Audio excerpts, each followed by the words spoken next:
We do want to bring you continuing coverage on the weather this morning and, of course, the impact and the storm damage that we're seeing. And it is widespread, especially in Bossier Parish. That's where we find KTPS 3's Rick Rowe, who joins us live this morning with a look at some of the damage and what he's seeing now that the sun is starting to come up.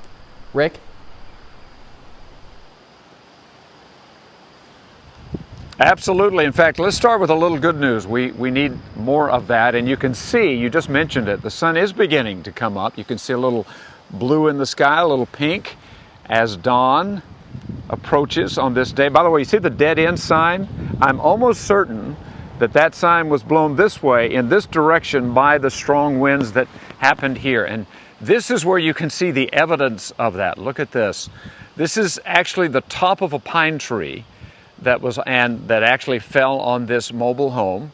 And you can see that as you pan up, the tops of these trees have been sheared off by either straight line winds or one of those record-breaking tornadoes that we watched develop yesterday. This, by the way, is East Linton Road, right off of Crouch Road. You can see right next door, that's a brick home, really nice brick home, again with a tree. Now, fortunately, none of the big giant trees. Can you imagine if a tree this size or that size had fallen over either there or here?